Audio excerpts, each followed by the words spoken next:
chaque semaine, dans cette école élémentaire du Val-de-Marne, les élèves se transforment en apprentis bricoleurs. Voici le Fab Lab à l'école, un atelier de fabrique partagé. On a donc des ordinateurs, si on veut utiliser la carte microbit.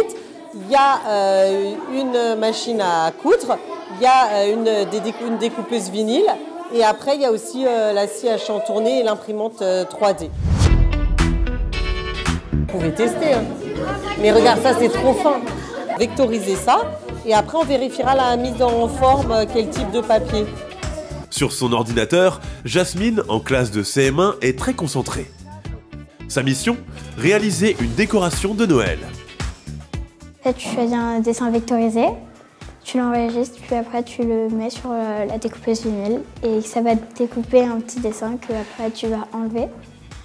J'aime beaucoup parce que en fait, tu apprends des choses que tu ne sais pas et que en gros, quand tu seras grande, tu apprendras beaucoup de choses. Mais c'est bien, c'est mon activité préférée ici. Tiens, comme ça Maxime, je vais faire le tour. Maxime, lui, se fabrique un marque-page avec cette machine à coudre. Et c'est bien plus technique qu'il n'y paraît. Quand tu lâches le bouton, en même temps que tu fais la pédale, ça avance. Si ça recule, moi j'aime bien. Et que ça va rapide aussi.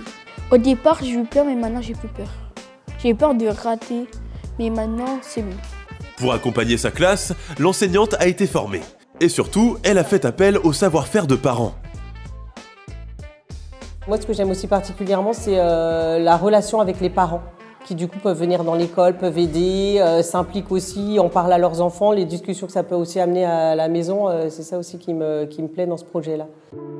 Responsabiliser les élèves par une activité manuelle. L'idée a séduit la directrice de l'école il y a plus d'1 an. Une ouverture d'esprit pour toutes les classes de tout niveau. Là, c'est vrai que d'avoir des vrais outils, des outils d'adultes, pour eux, ça les valorise vraiment, quoi. C'est pas le stylo, c'est pas le cahier, ils ont vraiment l'impression de faire l'école autrement. Et nous aussi.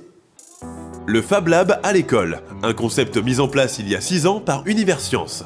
C'est cette structure, via leur partenaire, le réseau Canopé, qui prête 5 machines aux écoles pendant au moins 1 an. Ensuite, ce sont les écoles qui peuvent acquérir ou non leurs propres outils. Et c'est tout un réseau collaboratif qui s'est mis en place. Les écoles partagent leurs projets à travers une plateforme de documentation, ce qui leur permet du coup d'échanger des projets avec d'autres établissements, permet d'enrichir aussi les projets qui ont pu être développés, d'échanger dessus. Depuis 2018, le Fab Lab a déjà pris ses quartiers dans 472 écoles de 17 départements. Et peut-être demain dans votre école.